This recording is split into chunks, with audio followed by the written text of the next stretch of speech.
सब्यसाची महांती प्रखंड संपादक चांदोबाली विश्व हिंदू परिषद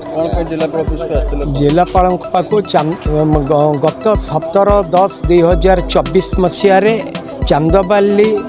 रे थिबा पापिस चर्च रो बेआईन स्थायी निर्माण होतिबा बाउंडरी वाल रो प्रतिवाद रे आमे एक दरखास्त स्थानीय स्तर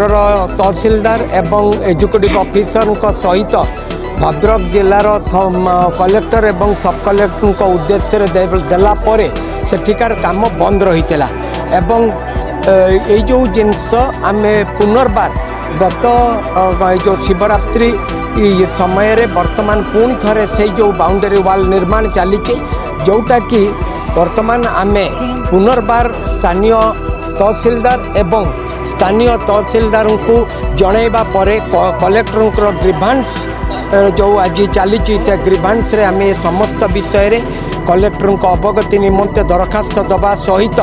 आमर ए प्रकार सीधा सड़क भाव प्रशासन को आमर ए प्रकार प्रशासन निकट रे दाबी जो बेआईन भाव जो सरकारी अर्थरे जो व्यय बराद रे जो बाउंडरी वाल तैयारी होची तार सरकारी पैसा खर्च होइचे जो चांदोबाली एनएससी जो एथिरे जो असिस्टेंट इंजीनियर अच्छी दायित्व रे अच्छी से जानिबा सत्वे 24/10 रे आमे जो 17/10 रे आमे जो कंप्लेन करी बंद थिबा सत्वे पुनर्बार केमिति हैला ये समस्त अर्थ तांको पाखरु रिकवरी हवा सहित तांको विरुद्ध रे दृढ़ कार्यानुष्ठान ग्रहण हवा दरकार। बसंत कुमार राउत जिला संपादक विश्व हिंदू परिषद भद्रक जिला। आज जो जिलापाल ऑफिस रे दाबीपत्र नहीं आसछंती बजरंग दल समस्त कार्यकर्ता तथा आपण समस्त भाई माने आसछंती कौन दाबी रखिछंती आपण देखंतु आमे आज विश्व हिंदू परिषद युवा संगठन बजरंग दल एवं समस्त सनातनी भाई माने एक विराट बड़ अभियोग नहीं आसथिलु जिलापाल पाखरे आमर चांदबाली ब्लॉक अंतर्गत चांदबाली तहसील रे गोटे बेआईन चर्च निर्माण चली तार पाचे निर्माण चली जोटा कि सरकारी जगह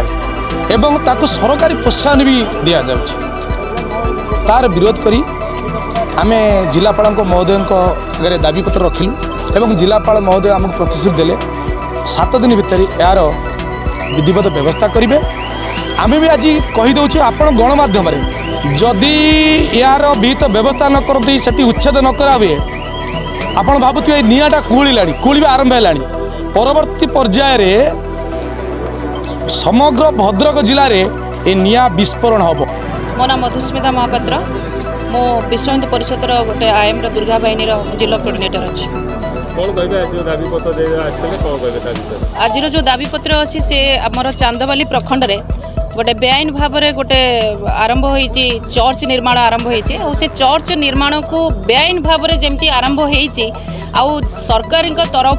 तरफ जमी प्रोत्साहन दिखाई आम विरोध करने आस।